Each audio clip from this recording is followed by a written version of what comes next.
আজকের মজার গল্পটি হলো কান্নার আওয়াজ। রাজসভা শুরু হতে রাজামশাই বলতে থাকেন, বর্ষাকালে ইলিশ মাছ খেতে কাদের ভালো লাগে? সকলে বলে রাজামশাই আমার, কেউ বলে আমার। রাজামশাই বলে, ইলিশ মাছ ভাজা ছাড়া আর কি ভালো লাগে বলো তো তোমরা? কেউ কেউ বলে রাজামশাই ভূতের গল্প শুনতে ভালো লাগে। এইরূপ করে সভাসদরা আলোচনা করতে থাকে। এমন সময় মুর্শিদাবাদ থেকে বার্তাবাহক আসে। বার্তাবাহককে দেখে রাজামশাই বলে, কি ব্যাপার বার্তাবাহক, হঠাৎ তুমি এখন যে? বলে, নবাব ভালো আছেন তো? অমনি বার্তাবাহক বলে, না না রাজামশাই, নবাব একদম ভালো নেই। বলে, কেন, কি হয়েছে? বার্তাবাহকের কাছ থেকে চিঠি নিয়ে মন্ত্রীমশাইকে পড়তে বলা হয়।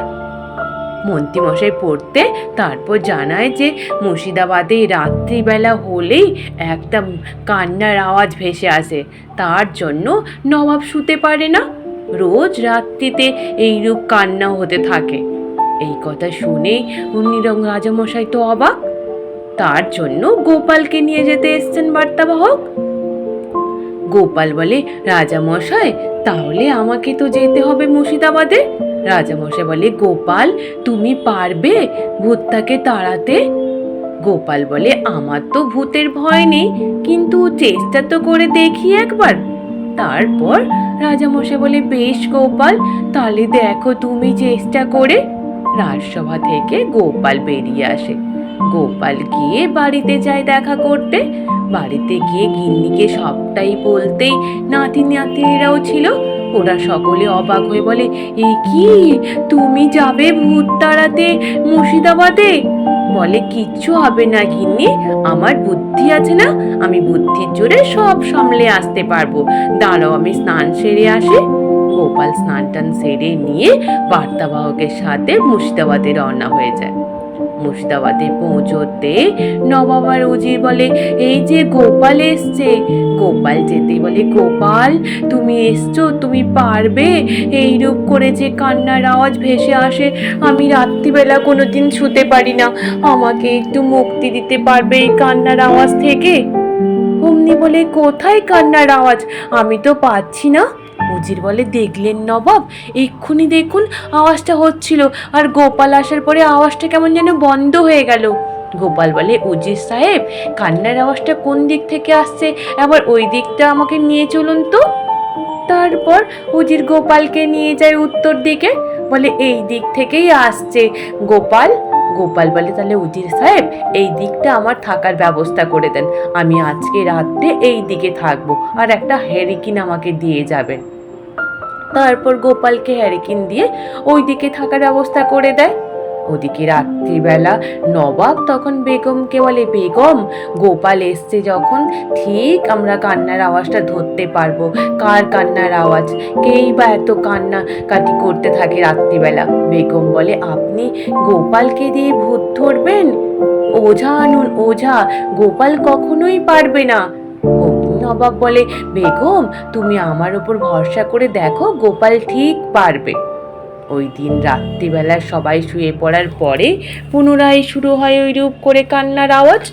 কান্নার আওয়াজ পেয়ে গোপালের ঘুম ভেঙে যায়। গোপাল তখন ধীরে ধীরে হ্যারিকিনটাকে নিয়ে বাইরে বেরিয়ে আসে। যখন দেখে একটা ছাওয়া মূর্তি এগিয়ে চলে যায়, গোপাল ওর পিছু নিতে থাকে।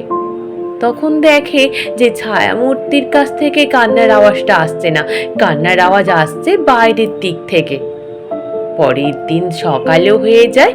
ওদিকে নবাব বলে, গোপাল তুমি কি ধরতে পারলে ছায়ামূর্তিটা কে ছিল আর কান্না কোথা থেকে আসছিল? গোপাল বলে, অবশ্যই নবাব, তার জন্য আমার কাছে কিছু শর্ত আপনাকে রাখতে হবে, আমি যা বলবো আপনি তা শুনবেন তো? বলে, হ্যাঁ গোপাল, তুমি যা বলবে, তোমার এই ছায়ামূর্তি আর এই কান্নার আওয়াজ থেকে মুক্তি পাওয়ার জন্য যা যা বলবে আমি তাই শুনবো। ওদিকে কৃষ্ণনগরে রাজামশাই মন্ত্রী সকলে চিন্তা করতে থাকে, কি ব্যাপার, গোপাল কি করলো, এখনো কি সত্যি ভূতটা ধরতে পারলো কিনা?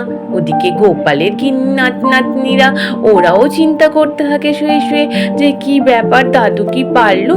গোপালের গিন্নিও বলে, হ্যাঁ রে, তো দাদু যে কি করছে কি জানি।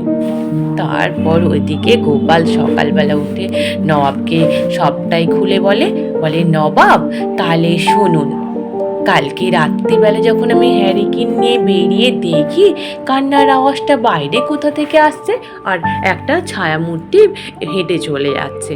তারপর আমি পিছু নিতে থাকি, যখন দেখি যে বেগমের দাসীকে দেখতে পেয়ে বলি, এ কি আপনি আপনি বেগমের দাসী না? দাসী বলে, হ্যাঁ গোপাল দাদা, আমি আসলে বাইরে একটা মা কুকুর কান্নাকাটি করতে থাকে, ওর খুব শরীর খারাপ, ও হাঁটতেও ঠিক করে পায় না, ওর খুব খিদে পায় আর কেউ খেতেও দেয় না, তাই রাত্রিবেলা হলে আমি গিয়ে ওকে খাবার দিয়ে আসি। গোপাল বলে, ও তাই, তুমি ওই ক্ষুধার্ত কুকুরকে খাবার দিতে যাও রোজ রাত্রিবেলা?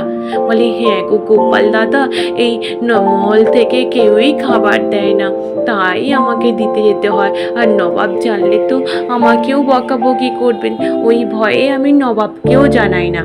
গোপাল বলে, ও নিয়ে তুমি চিন্তা করো না, কালকে সকালটা হোক, আমি সব নবাবকে জানিয়ে দেব আর তার কুকুরেরও সমস্ত ব্যবস্থা করে দেব।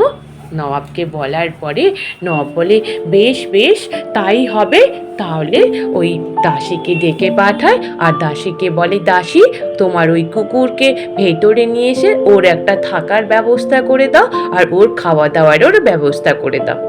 বলে, বেগম দেখলে তো গোপাল পারলো ওই কান্নার আওয়াজটা কেমন ধরে দিতে? বেগম বলে, সত্যি সত্যি তুমি ঠিক গোপালের উপর বিশ্বাস করেছিলে, আমি তো একদমই বিশ্বাস করতে পেরেছিলাম না। গোপাল বলে, তাহলে নবাব আমি এবার কৃষ্ণনগরে ফিরে যাই। নবাব বলে, গোপাল যখন তুমি অতিথি হয়ে আমার এখানে এসছো, এত বড় একটা উপকার করলে, আজকে সারাদিনটা তুমি এখানে কাটিয়ে দাও, কালকে ভোর হলেই তুমি চলে যেও, কেমন? গোপাল বলে, বেশ নবাব। তারপর নবাব খুশি হয়ে গোপালকে উপহারও দেয়। আজ এই পর্যন্ত, নিশ্চিত তোমাদের সকলের ভালো লেগেছে। আর যদি ভালো লেগে থাকে তাহলে একটু লাইক আর সাবস্ক্রাইব করে দিও। আর তোমরা সকলে ভালো থেকো, কেমন? টাটা।